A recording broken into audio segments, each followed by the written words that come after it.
It's not an action-packed. The cuts are almost subliminal and very subtle.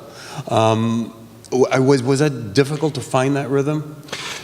This is a sort of halfway through the film, so the idea of this lady, without trying to spoil it for people who haven't seen it, but she's, you know, there are these moments that she's thinking of that are grief-ridden, and they start very simply as just a little image of an out-of-focus horse in a stable. And it was some really beautiful documentary-style, ad-libbed footage, most of it shot by Bradford Young with Amy Adams and this child in a very natural world. And they made this choice to shoot it in a very different landscape to the army tents, and there's monitors everywhere on the army side, but this child is surrounded by nature and water and big skies. So at this stage in the film, we're halfway through kind of almost merging the two worlds and starting to use sound as a way of delivering. We need to get to the point at the end of the film where these two timelines are totally overlapping. So it was fun to play with that, really fun. Very free, you know, you could put that stuff anywhere. It was narrative, low content. So you just wanted to marble a strong, driving narrative with these moments of grief. Well, because you're playing around with time, and you also have her interacting with the aliens and stuff. Was there any one sequence that was particularly fun to play with? You think, I think I'm going to go back and fiddle with that a little bit more.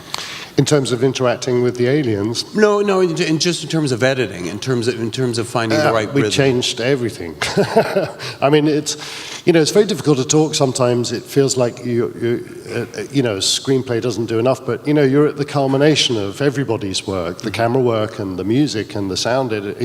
You have to kind of bring this all together, and in the process, there are some things that work, as you know, and some things that don't. And on this film, one of the tough things to get right was a reveal, because if you start a film with a child dying and then cut to a grief-stricken woman, then there's 120 years of cinema that you have to kind of knock down at some point very conclusively. So we did a lot of fine-tuning on that in the edit. We also, had two characters missing.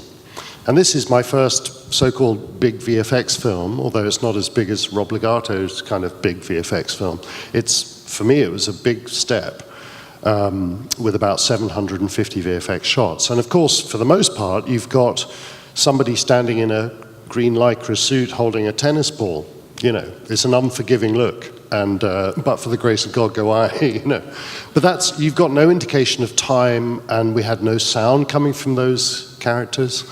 So really I had to build it up piece by piece, and you have to deliver very early to VFX, so you have to kind of be bold in your choices and stick to your guns about how long a shot will be and what action will take place. And then you build it up and adapt every little hair follicle for the remainder of the time. But that was the challenge of it. Now, when did you sign on for this film? Was it in production already? Had it finished production? The first I heard of this film was while I was working with Denny on the first film we did together, which was Sicario. And there's just a rather nice moment when he sometimes takes an important call, and I'm getting on with my work, and he shuts the cutting room door, and I heard him say in the back of the room to Carlos, who is the creature designer, perhaps we should try it not having any eyes. And I thought, I'm just dying to know what this project he's cooking up. And then towards the end of Sicario, they had their dates and they had the financing, and I got the gig. So I came on board on the first day of shoot, and I was in LA, Denny was in Montreal with the crew, and we just swapped quick times for a little while and then collaborated together in Montreal.